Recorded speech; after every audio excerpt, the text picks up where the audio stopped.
Dollar Tree, Staples, No Feels, My Toys R Us din, Winners, Walter Mart. So, ngayon guys, hello mga ka-dreamers! Welcome back to my vlog. Hello everyone! For today's video guys, i-share ko lang sa inyo yung naging buhay ko sa Dubai bago ako nakarating dito sa Canada. By the way, andito po ako sa Springbank. Walang araw kasi nga po umulan kagabi sa kakahapon. Kaya ganyan po yung panahon ngayon dito. Wala pong snow.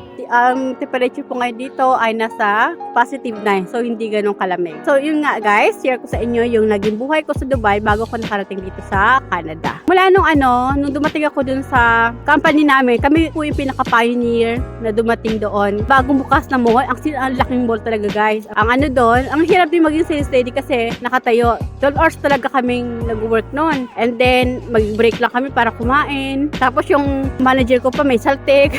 Lagi kami nag-aaway. Ang kagandahan naman doon, kasi libre kami sa bahay. Meron kaming bila. Walking distance lang. Ang kagandahan noon ay sa isang bila, 4 lang kami sa isang room. Yun ang kagandahan. Tapos, magluluto kami, mag-market kami pag off namin ng maaga para makakain kami ng fresh.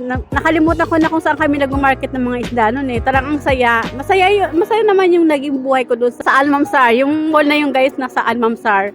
Part pa rin siya ng Dubai. Ayun nga, mga after 4 years na pag-work ko dun sa Al Mamsar, sa mall na yun, ay nalipat po ako ng Sharjah. Nung nalipat ako sa Sharjah, yung accommodation namin ay medyo malayo, kaya meron kaming service noon. Okay naman yung doon, okay naman yung nalipatan ko sa Sharjah kasi dalawa kaming kapwa ko Pilipina na in charge dun sa cosmetics, sa mga perfumes, sa mga branded.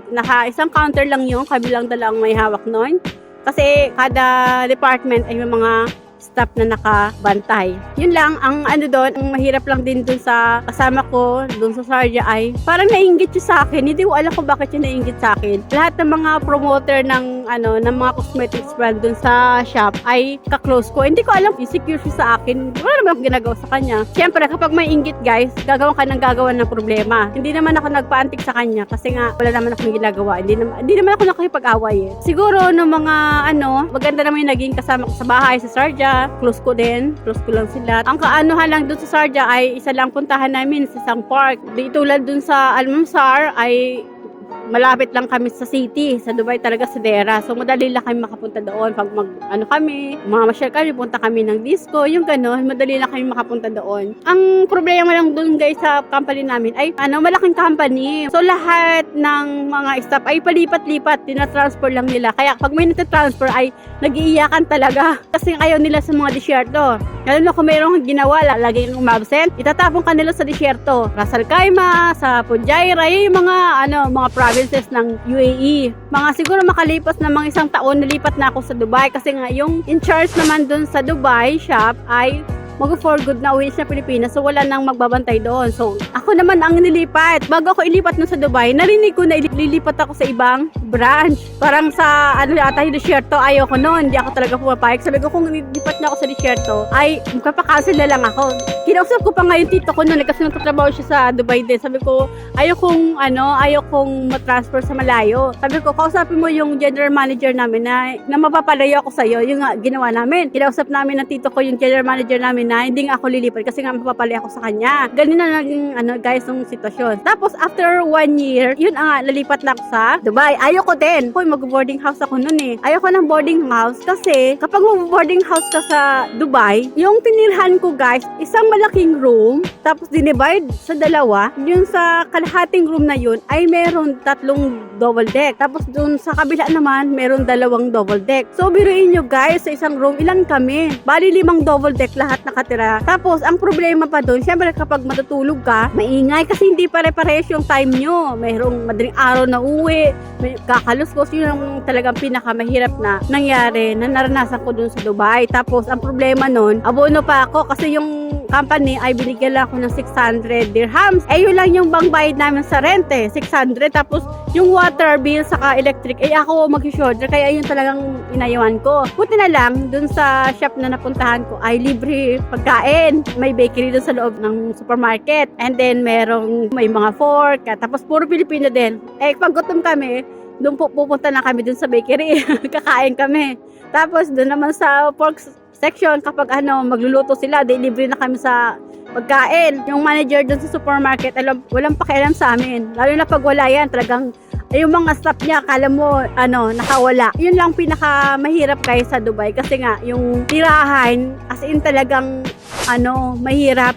Kasi ilang tao kayo sa isang room. Tapos, kapag maliligo, pipila, lalo kung mahuli ka, malilate ka sa work mo, so kailangan mong agahan. Yung talaga pinakamahirap, yung mag-boarding house ka. Tapos, buntis ako noon, yung manager ko, lagi kami nag-aaway. So, nag-decide na lang ako na magpa-cancel. Mag-8 years na ako noon eh. Tapos sabi sa akin ng general manager namin, huwag na daw ako magpapa-cancel. Bumalik daw ako kapag nakapanganak na ako, para daw, ako pa rin daw in charge dun sa cosmetics. Kasi nga, wala na daw sila makuha ang ibang tao. Sabi ko, kung ang manager ko, siya pa rin, pagbalik ko, na lagi kami nag-aaway, sabi ko dun sa GM namin, ay hindi na po ako babalik. Yun na nga. Pero guys, bago ko naman umuwi ng Pilipinas, meron naman akong plano noon. Mag-aral na lang ako ng nursing. Mag-take ako ng nursing pag uwi ko ng Pilipinas after kong manganak. Nakapanganak na ako. And then, nag-inquire na ako sa school kung magkano yung tuition fee for nursing. Ala, 50,000 yung first sem.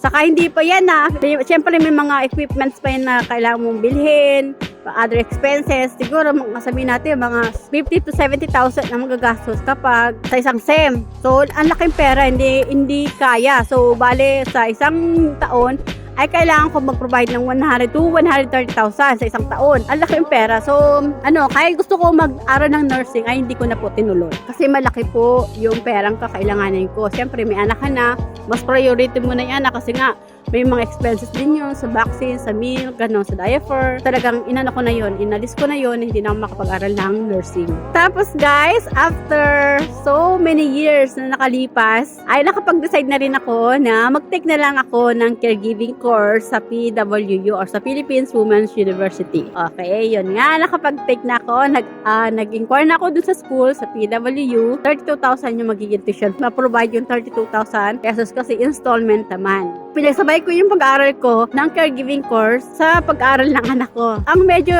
nahirapan ako doon kasi nga yung schedule, minsan ay nalilate ako ng pag-uwi, hindi ko siya ma-pick up sa school. Siyempre, mas maaga ang uwian nila mga sometimes 2 o'clock or 3 p.m. So, ngayon, buti na lang, meron akong mabait na mga kaibigan sa school at sinasabay na nila yung anak ko sa pag-uwi. Tapos, dinadaan ko na lang yung anak ko pag-uwi ko, pakatapos ko mag-aral. Okay, yun na nga, after ko mag-aral ng PWU, naging certified caregiver na ako. Ang ginawa ko guys, habang nag-aaral ako ng caregiving course, nag-check na ako kung saan ako mag-apply ng agency papunta ng Hong Kong. Actually, kinonsider ko din yung pagpunta ko ng Israel, ng Japan. Kaso yung Japan, ay kailangan ko pong mag-aral ng L4. So, medyo kakaiba ng time eh. Tapos nung sa Israel naman, 500,000 yung kakailanganin. Tapos, masyadong mabusis yung mga documents. So, wala na, inalis ko na yun. So, ang ginawa ko, habang nag-aaral pa nga ako ng caregiving course, ay nire-research ko na yung King's Manpower Agency.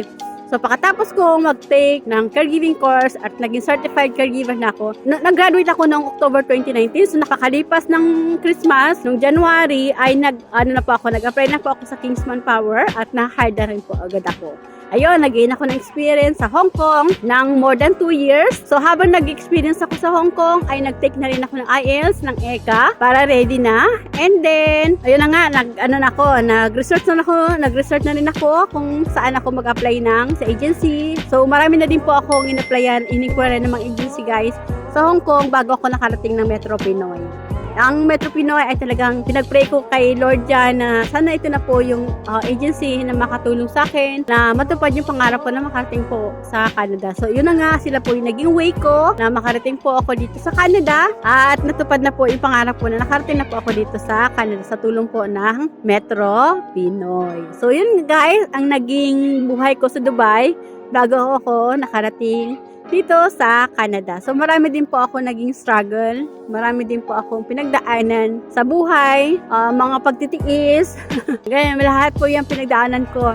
Pero kailangan maging strong lang tayo at laging maging focus tayo sa goal natin, kung ano yung goal natin para matupad po. At syempre, sabayan din po natin ng dasal.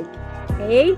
Para magabayan po tayo ni Lord sa tamang landas, sa mga pangarap natin na gusto natin makamit po one day. So, yun lang guys. Sana na-inspire po kayo sa kwento ko mula nung nag-work ako sa Dubai hanggang nakarating po ako dito sa Canada. Sana ho, kayo din po ang makarating po dito sa Canada. Ang gawin niyo lang po ay tiis-tiis lang po hanggang sa makagkaroon kayo ng experience at makapag-apply na po kayo sa mga agency para ho makarating po kayo dito sa Canada. Susunod na share ko guys sa inyo yung new permit ko as a caregiver dito sa Canada. So guys, if you find my video helpful, please subscribe naman po, intulak and share na rin po. Kung nagustuhan niyo po yung mga video ko at nakakatulong po sa inyo, please pakiclick naman po yung notification para ma-notify po kayo sa mga bago kong video. So thank you for watching guys. God bless us all. See you here. Bye. Thank you.